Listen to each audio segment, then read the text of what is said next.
Debido a la gran ignorancia sobre este tema, me he visto en la necesidad de espolvorear un artículo escrito por mi padre, y que será de utilidad para entender nuestro culto en la Iglesia moderna.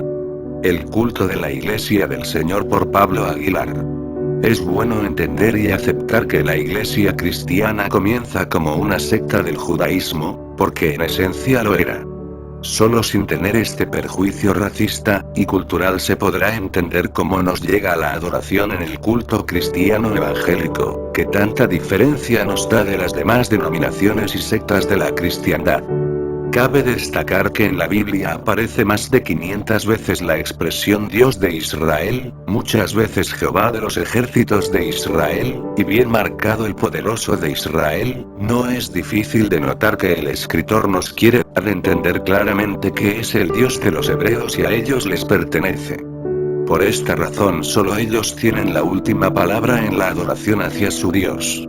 Y solo a judíos les dio la potestad de ser apóstoles y profetas videntes, quitándoles únicamente el privilegio de la adoración sacerdotal. Todos los primeros cristianos, incluyendo al Señor Jesús, eran judíos de nacimiento, practicantes del judaísmo y adoradores del Dios Yahvé. Es por ello que el mundo antiguo asoció siempre a los cristianos primitivos con esa religión, debido a la forma de rendirle culto a su Dios sin variantes por más de 3500 años. Sus formas y técnicas de adorar a Dios nunca fueron desaprobadas por él, ni menos despreciadas, excluyendo solo y únicamente cuando estos lo hacían de forma hipócrita. Sin estar en el espíritu y en verdad, con un corazón apartado totalmente de él. Libro del profeta Isaías capítulo 29 versículos 13, la forma de adoración del judaísmo pasada al cristianismo y que aún en día permanece de forma tradicional y exitosa en nuestras iglesias son las siguientes. 1. Adoración y exaltación a un único Dios como Salvador y Redentor. Los hebreos son el único pueblo del mundo que solo le dieron su adoración a un único Dios. Los verdaderos cristianos tomaron muy oportuno y acertadamente este principio. Éxodo 20, 2, 7. 2. El rechazo rotundo y contundente de los hebreos a adorar a su Dios invisible con el uso de imágenes para su representación. Los verdaderos cristianos se atienen categóricamente a esta práctica. 3. Guardar un día en especial al Señor para su adoración y veneración.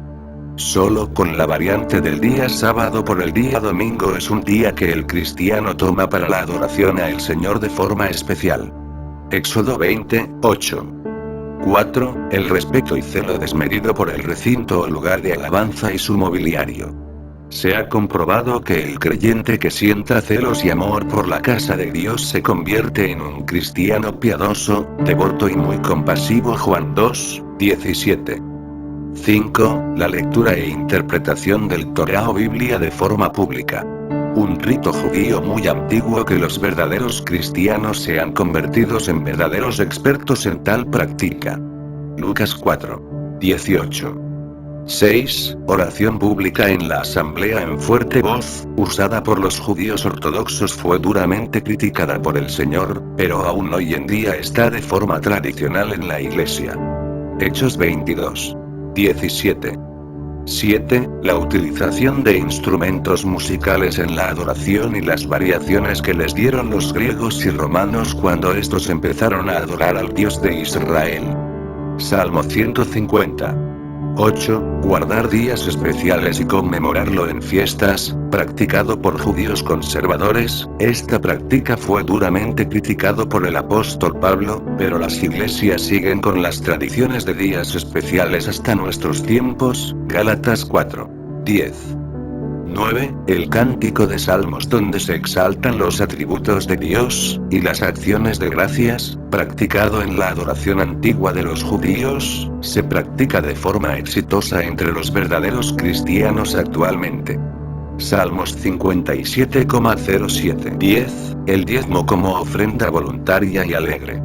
Tributación para los antiguos judíos y practicado de forma exitosa entre los verdaderos cristianos. Éxodo 20. 24. 11. La danza como regocijo y júbilo por triunfos al enemigo. forma de adoración entre los antiguos judíos practicado de forma muy exitosa entre los verdaderos cristianos. Salmo 149.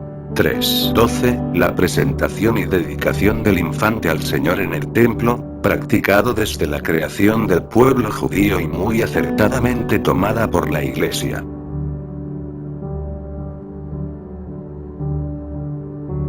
13. El ayuno por motivos de luto y tristeza, practicado exitosamente por sacerdotes judíos y muy bien imitado por la Iglesia del Señor.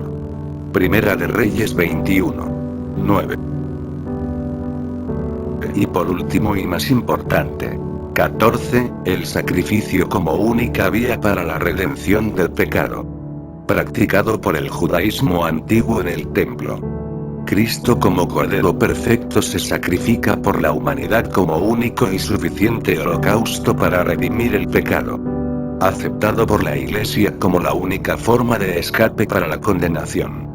Todo esto tomado de la adoración tradicional de los hebreos que hoy en día se practica de forma triunfante en la Iglesia cristiana. Y ha sido sello de adoración correcta y diferencial de los cultos paganos. En el Concilio de Trento de 1545, la Iglesia Católica, con un alto antisemitismo muy marcado para esa época, sacó de los cultos con decretos todas estas formas antiguas de alabanzas y adoración a Dios por considerarlas muy hebraicas, y aprobó la forma mística de adoración antigua del culto al dios Dionisio, que establecía su culto en un ritual de oraciones cantadas liderada por un sumo sacerdote, al igual que la religión islámica. Solo con la reforma de la Iglesia, donde muchos ofrendaron sus vidas para volvernos a la senda antigua, se pudo restablecer esta forma de dar culto al Dios de los hebreos en las iglesias cristianas. Hacerlo de la forma correcta es el éxito que han tenido los hebreos en su acercamiento a su Dios. Darle variantes y transformarlas, bien sea por caprichos modernos, antisemitismo arraigados o torpes culturas enraizadas, es un error doctrinal muy perjudicial en la verdadera adoración al Dios de los israelitas. Que nuestro orgullo y perjuicios jamás nos hagan olvidar que solo fuimos injertados en el árbol de oliva. El árbol original siempre será el árbol de oliva y nosotros simplemente unas ramas insertadas. Romanos 11, 16, 24. Es, y será siempre, un culto de los hebreos para su Dios, y a medida que más imitemos su forma correcta de adoración nos estaremos acercando mucho más a su Dios, el cual ellos conocen muy bien. Por Pedro Aguilar, su hermano en Cristo, tomado del tratado de don Pablo Aguilar, Cómo nos llegó el culto cristiano en la Iglesia moderna.